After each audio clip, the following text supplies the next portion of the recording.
우리 하나자매 언니 되는 보배자매도 지금 포병으로 근무하고 있습니다. 그래서 두 딸을 다 군에 보낸 우리 오르간 반주자 김순아 집사님을 위해서 늘 기억하시고 기도해 주시기를 바랍니다. 오늘은 가정을 위한 더 나은 목적이라는 제목으로 말씀을 드리겠습니다. 사람들이 가정을 이루고 사는 데는 나름의 목적이 있지요. 크고 작은 가정의 기능들이 있고 그 모든 것을 감싸는 행복이라고 하는 큰 목적이 있습니다.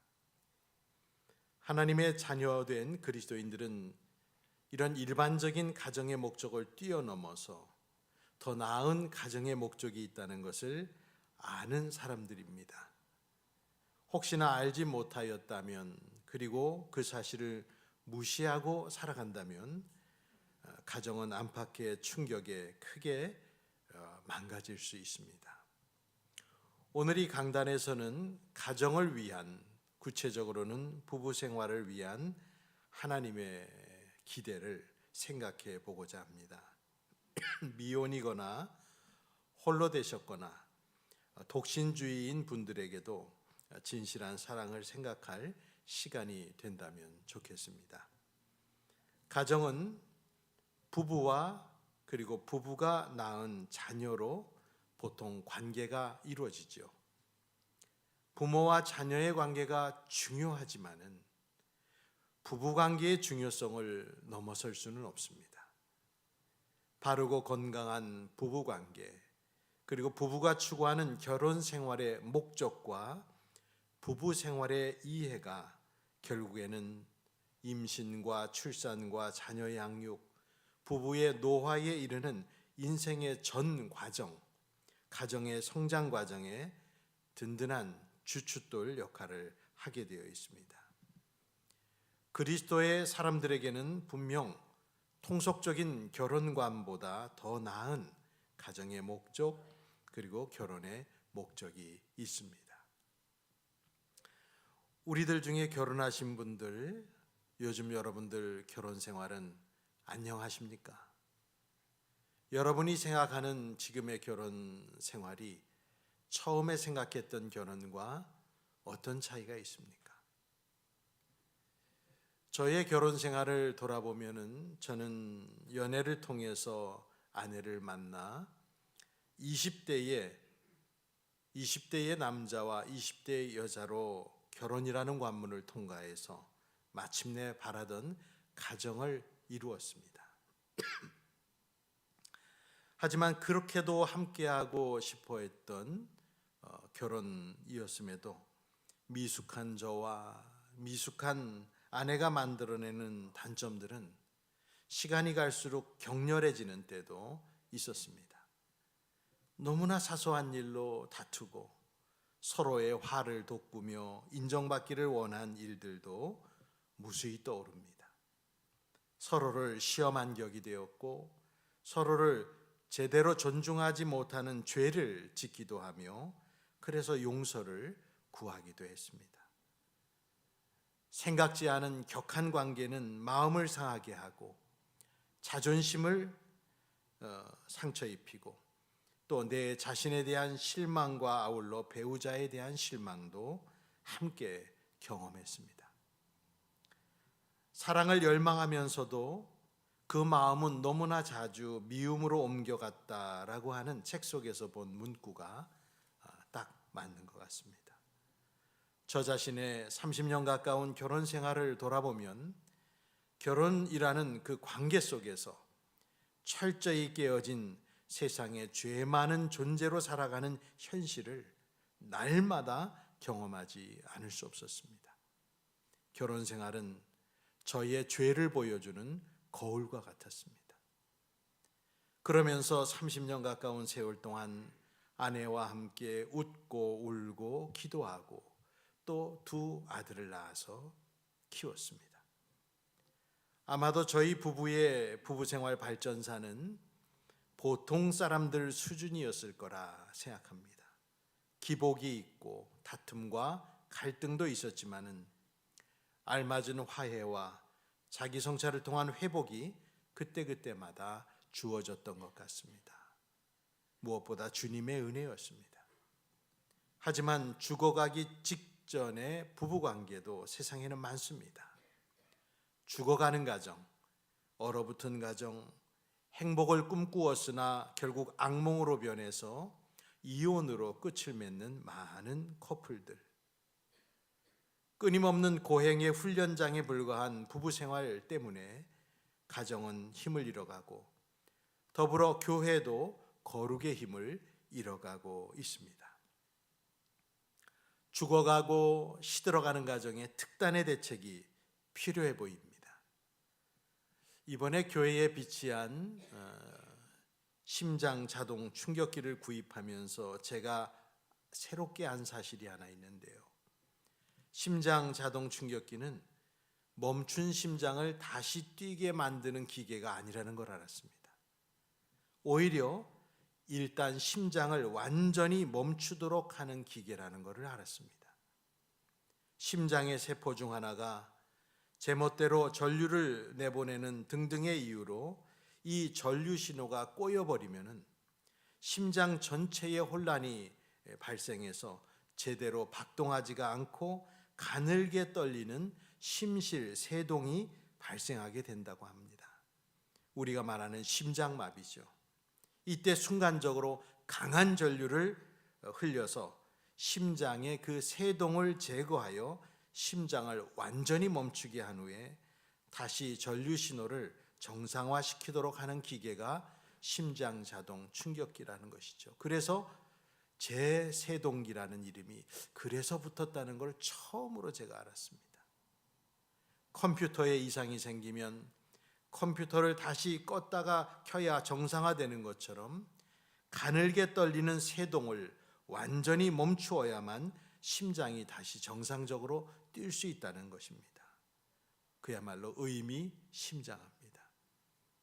완전히 멈추어 다시 시작하게 해야 신호가 엉켜버린 심장을 다시 뛰게 만들 수 있고 생명을 살릴 수 있다는 그것은 하나의 메시지 같습니다.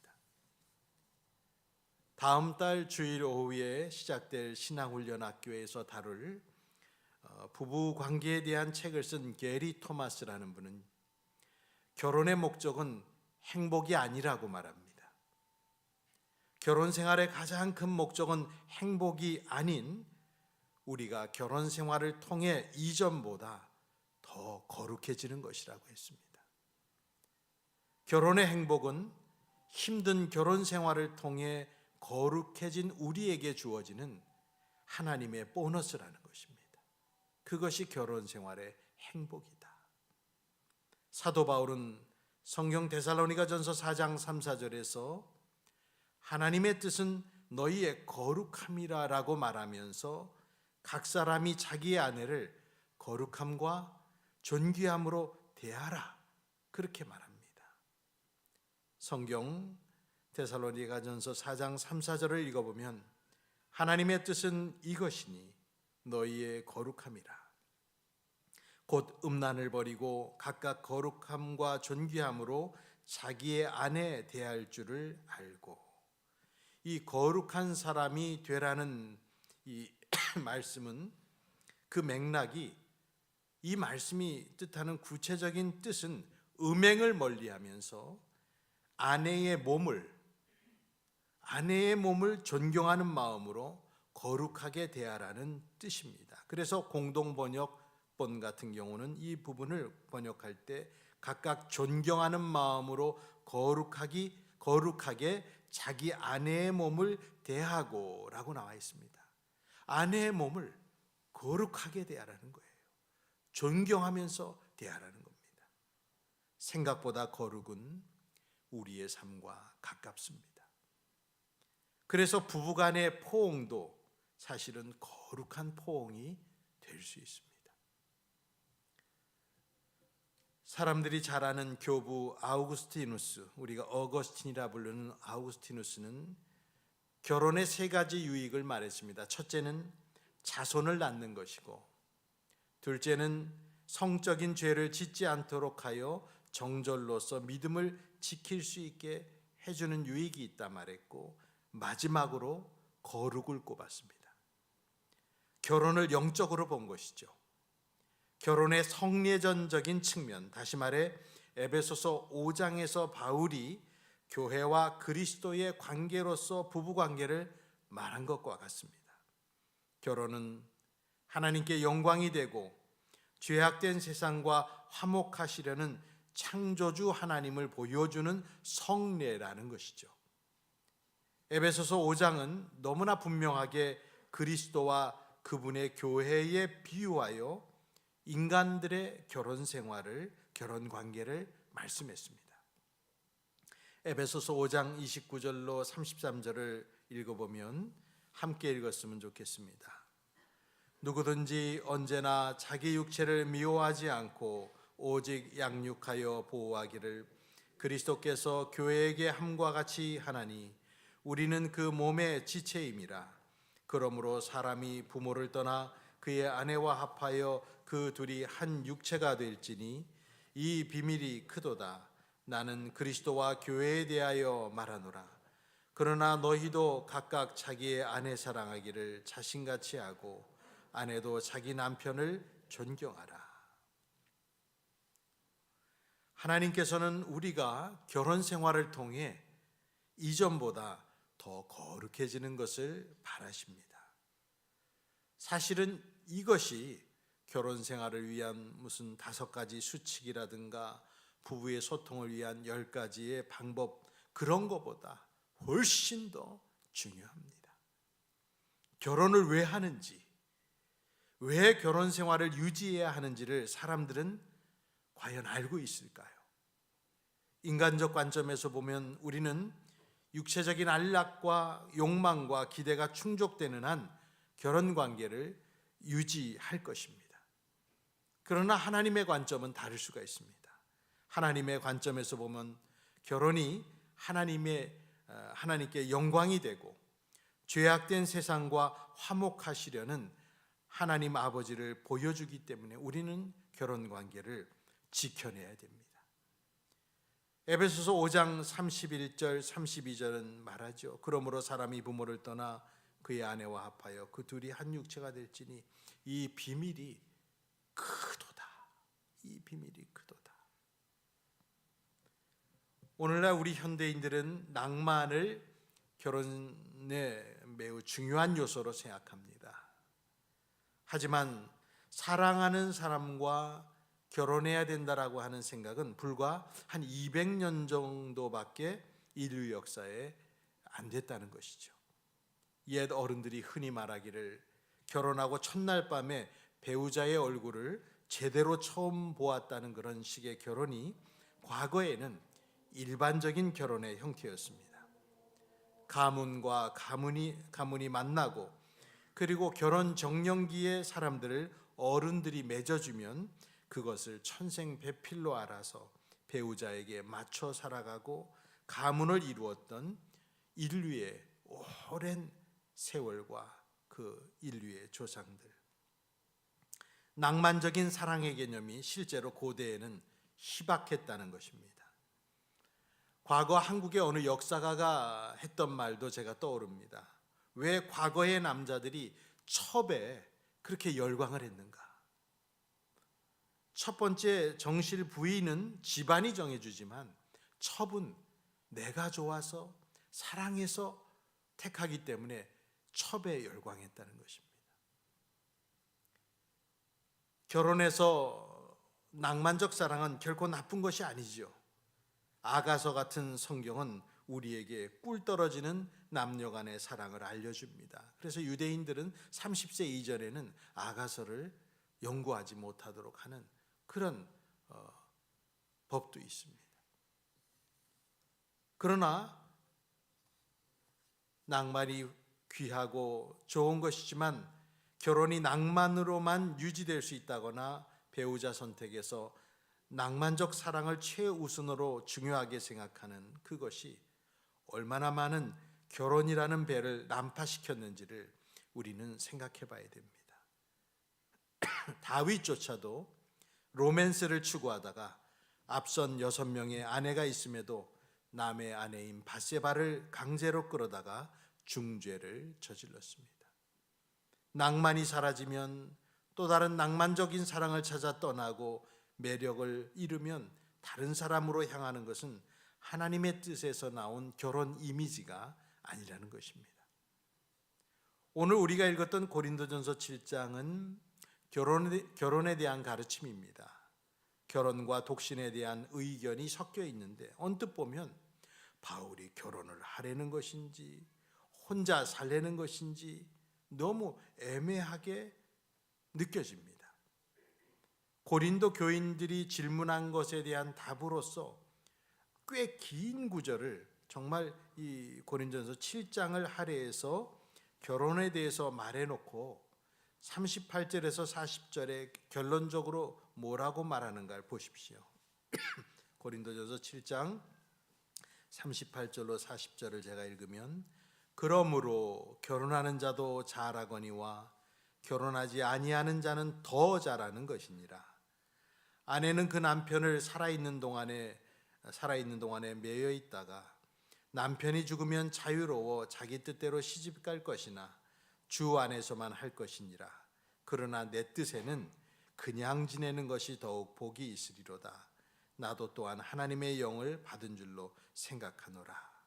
그런 사조까지 달아서 말했습니다. 언뜻 보면 바울이 끝까지 자기처럼 독신으로 지내는 걸 강요 아닌 강요하는 것처럼 보일 정도입니다. 바울의 말은요, 결혼만이 최선이 아니라는 뜻을 담고 있습니다. 바울의 생각은 사람이 결혼을 하든지 홀로 독신으로 살든지 하나님의 영광을 추구하고 살아야 한다는 것입니다. 개개인이 하나님께 받은 바 특성이 다르기 때문에 바울 자신이 어느 하나만을 이게 좋다 이렇게 말할 수는 없지만은 하나님이 자기를 부르신 부르심의 처지에서 최선을 다해 모두가 하나님의 뜻을 구해야 된다는 뜻입니다. 부부간의 육체 관계도 그리고 육체의 욕망을 절제할 수 없을 때에도 나아가 하나님을 믿지 않는 남편이나 아내와 사는 그 문제도 그 안에서 믿는 자들이 취해야 할 최선이 있다는 것이죠. 고린도전서 7장 14절을 보면 믿지 아니하는 남편이 아내로 말미암아 거룩하게 되고 믿지 아니하는 아내가 남편으로 말미암아 거룩하게 되나니 그렇지 아니하면 너희 자녀도 깨끗하지 못하니라. 그러나 이제 거룩하니라. 이어지는 16절도 말하죠. 아내된 자여 네가 남편을 구원할는지 어찌할 수 있으며 남편된 자여 네가 네 아내를 구원할는지 어찌할 수 있으리요. 여러분, 결혼이 중요하지만 결혼은 생의 목적이 될 수 없습니다. 자식이 중요하지만 자식을 낳기 위해 이 세상에 태어난 사람은 없습니다. 결혼이든 독신이든 모두가 다 하나님께 영광이 되어야 됩니다. 그 이유 때문에 바울이 결혼에 대해서 언뜻 보면 애매하게 말하는 것처럼 보이는 것입니다. 32절부터는 심지어 이런 논리도 펼칩니다. 결혼이 귀하지만 때에 따라서는 시집 장가간 사람들이 매일 어떻게 하면 남편을 기쁘게 할까, 어떻게 하면 아내를 기쁘게 할까를 생각하면서 모든 시간과 정력을 다 사용한다면 그것 또한 주객이 전도된 것 아니냐, 이런 내용의 뜻의 말도 바울은 32절 이하에 했습니다.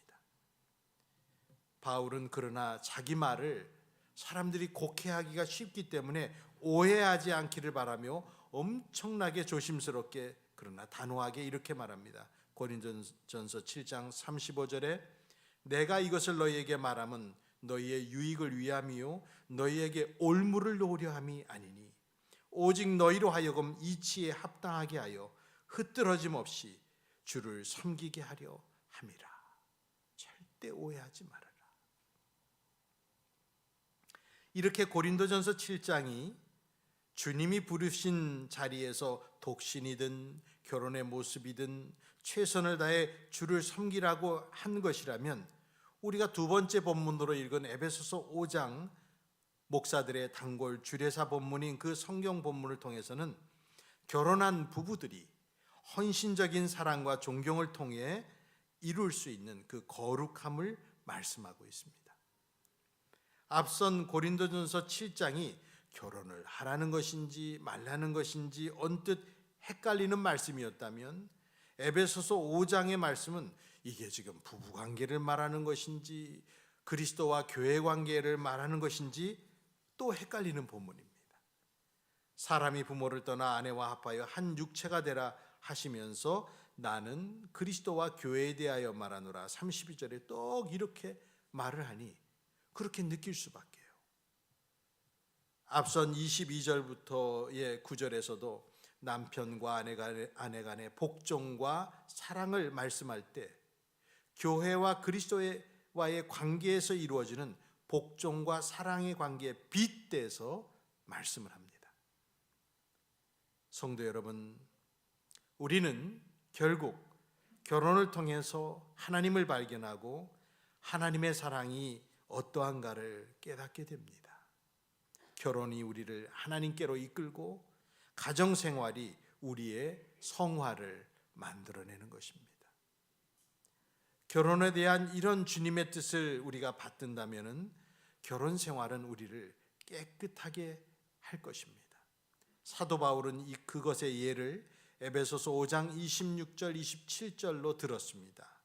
이는 곧 물로 씻어 말씀으로 깨끗하게 하사 거룩하게 하시고 자기 앞에 영광스러운 교회로 세우사 티나 주름 잡힌 것이나 이런 것들이 없이 거룩하고 흠이 없게 하려 하심이라. 우리 예수님은 교회가 티도 없고 주름 잡힌 것도 없고 흠이 없게 하시려고 자기의 몸을 들여 희생하셨다는 것입니다. 성경은 부부에게 그리고 남편들에게 이와 같이 아내를 사랑하라 28절에 이와 같이 예수님께서 교회의 온전함을 위해 자신의 몸을 주신 것처럼 그렇게 사랑하라고 하셨습니다. 사랑은 깨끗하게 하는 것과 연관이 많습니다. 결혼한 부부의 사랑은 우리를 깨끗게 합니다. 성화의 도구가 됩니다. 여러분 그렇지 않습니까? 우리는 결혼을 통해서 자신의 부족한 부분을 정말 절실히 깨달았습니다. 부부싸움 한 번 대판하고 나면은 내가 얼마나 초라한 인간인지 가감없이 알게 됩니다. 결혼을 영적 훈련으로 바라본다면 이보다 더한 영적 훈련이 없을 겁니다. 정말 독신으로 사는 사람이 부러울 뿐입니다. 아이를 낳고 키우는 건 또 얼마나 힘든 일입니까? 저는 아이를 안고 업고 교회에 오는 엄마 아빠들을 보면, 특별히 엄마들을 보면 갸륵하고 정말 이쁘기 그지없습니다. 밥을 먹을 시간도 제대로 없고 남편에게 충분한 도움도 받지 못한 상태로 늘 잠이 부족하고 에너지가 부족한 이 젊은 엄마들은 교회 와도 사실은 제정신이 아닙니다. 이렇게 보면 알 수 있잖아요. 다 지쳐가지고 에너지가 하나도 없습니다. 여러분들이 아기도 좀 많이 안아주시고 좀 봐주시고 그래서 젊은 엄마들이 예배라도 편하게 볼 수 있도록 좀 많이 도와주셔야 됩니다. 알고 보면 불쌍한 여자들입니다. 결혼 생활을 영적 훈련으로 받아들이려는 마음이 필요합니다. 결혼을 통해 자신이 영적으로 깨끗해지는 과정을 볼 수 있어야 됩니다. 댄 알렉산더와 트램펄 롱맨이라는 분이 그런 얘기를 했습니다. 결혼이란 타락이 가장 잘 노출되는 관계이자 우리의 존엄이 가장 잘 드러나는 관계다. 아담과 하와는 부부로서 동반적인 죄를 짓고 두 사람의 친밀감은 붕괴되어 버렸습니다. 내 뼈 중에 뼈요 살 중에 살이라고 하와를 칭송했던 아담의 입에서 뭐라고 말을 했습니까? 저 여자 때문입니다 라고 말을 했습니다. 죄 때문입니다. 결국 두 사람은 에덴을 쫓겨나 에덴의 동쪽에서 큰아들이 작은아들을 때려 죽이는 살인을 마주하고 가슴에 대못이 박혔습니다.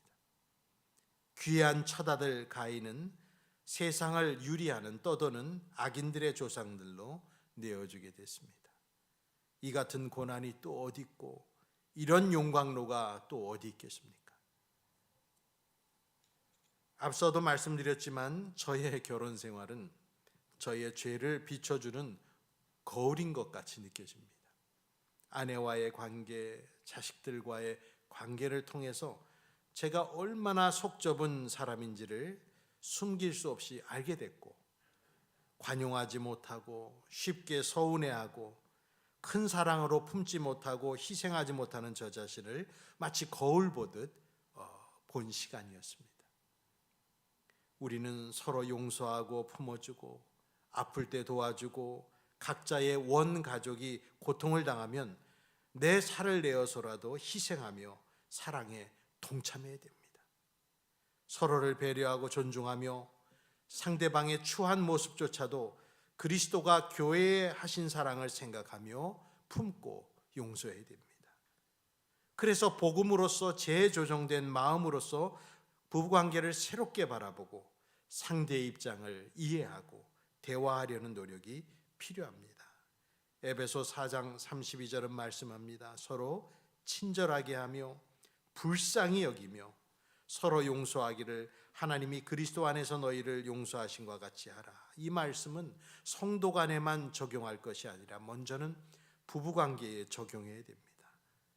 부부된 여러분, 서로를 불쌍하게 여기십시오. 그리고 용서를 베푸십시오. 그리스도께서 그렇게 하셨습니다. 성경은 말합니다. 하나님의 뜻은 이것이니 너희의 거룩함이라. 그래서 가정을 위한, 결혼을 위한 더 나은 목적이 분명히 있다는 것입니다. 말씀을 맺겠습니다. 다음 달 신앙훈련학교 교재에 그런 말이 있습니다. 통계가 보여주는 대로 대부분의 여자들은 과부로 죽는다. 대체로 여자가 남자보다 수명이 길다. 대부분의 여자들은 나이가 자기와 비슷하거나 연상인 남자와 결혼하며 따라서 어렵지 않게 유추할 수 있다. 당신이 배우자보다 먼저 죽는다면 당신은 소수에 속한다. 아마도 조만간 당신은 남편 없이 살 수밖에 없게 된다. 이 말을 하면서 게리 토마스는 이런 말로 도전합니다. 하나님께 속한 여자의 본보기가 되어 하나님을 경외하는 삶을 살며 세상을 축복하는 일을 장차 과부가 되어 어쩔 수 없이 그래야 할 때보다 20년 내지 30년 먼저 하면 안 될 이유가 무엇인가? 성도 여러분, 결혼한 사람, 미혼인 사람, 사별한 사람, 여러 사람들이 이 자리에 있지만 결혼의 영향을 받지 않은 사람은 아무도 없습니다. 우리는 한 연약한 존재임을 깨달아 겸손히 주님께 기도하면서 성숙을 이뤄나가야 됩니다. 우리는 변할 수 있고 또 성장하고 더 거룩해질 수 있습니다. 루이스 스미스라는 분이 한 말이 너무 마음에 남는데, 내 아내는 결혼 후에 적어도 5 남자와 함께 살았는데 5 사람 모두 나였다. 예전에 나와 이어주는 연결고리는 늘 평생을 당신과 함께 하겠다고 했던 결혼식 날의 서약이었다. 참 멋진 말이었습니다. 결혼을 하면 남편이 5 남자가 되는 것처럼 변화를 겪고 성장을 보고, 그리고 내 자신도 5 여자, 6 여자가 되는 것처럼 또 변화를 거듭할 수 있다는 것이죠. 흔들리는 시대, 유혹과 시험이 많은 시대 속에서 가정을 통해, 부부관계를 통해서 더 거룩해지고 깨끗해지고 성숙해지는 여러분이 되시길 간절히 소망합니다. 기도하겠습니다. 가정을 만드시고 부부를 세우시며 자녀를 선물로 주신 주님, 가정을 위해 더 나은 최선의 목적을 알려주셔서 오늘 저희가 깨달았습니다. 더 거룩하게 하시고 더 깨끗해지게 하시고 참된 사랑으로 행복하도록 도우시옵소서. 오랜 시간의 잘못과 돌이키지 않는 죄로 굳어버린 우리의 모습을 새롭게 만들어 주시고 다시 돌아오지 못할 삶의 시간을 후회 없이 만들 수 있도록 각성의 마음을 주옵소서. 이 자리에 행복하고 단란한 가정, 화목한 부부 생활을 꿈꾸는 성도들이 있사오니 주님의 성령을 통하여 우리를 변화의 길로 몰아가 주시옵소서. 그리하여 우리 교회가 가정이 행복하고 부부들이 기뻐하며 감사가 넘치는 교회 되기를 원합니다. 예수님의 이름으로 기도합니다. 아멘. 찬송 558장을 찬송합니다.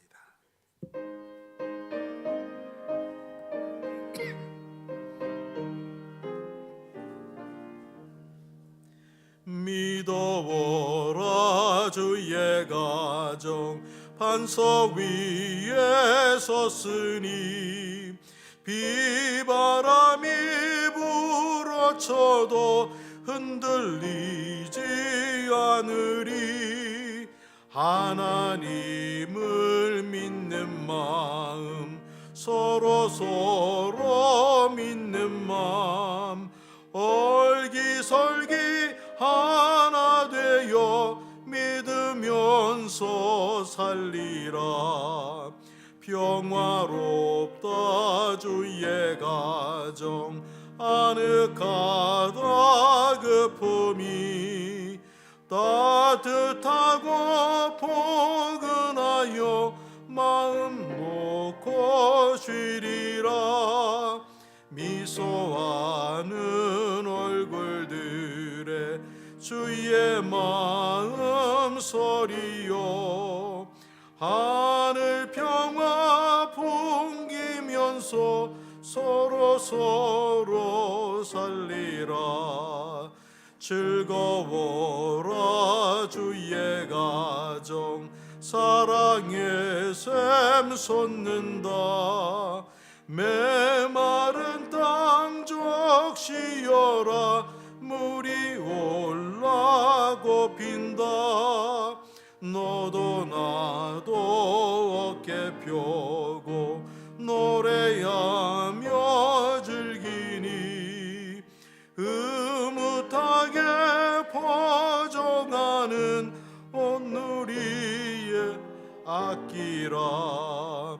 향기롭다 주의 가정, 아는 이제 마음 들여 기도하고 몸을 바쳐 섬기니 타오르는 몸과 마음 온누리의 향기라.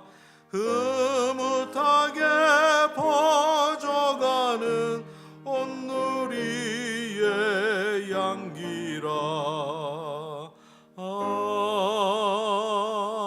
아멘.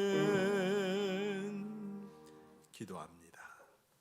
이제는 구주 예수 그리스도의 은혜와 하나님 아버지의 극진하신 사랑과 성령님의 감동 감화 위로 교통하심이 오늘도 거룩한 부부관계, 거룩한 가정을 향하여 마음을 새롭게 다짐하고 이전에 실패하고 포기했던 모든 노력들을 다시금 불일듯하게 하여 행복한 부부생활과 가정생활을 다시 일궈나가기를 오늘 결심하는 모든 주의 자녀들에게 영원토록 함께 있을지어다. 아멘.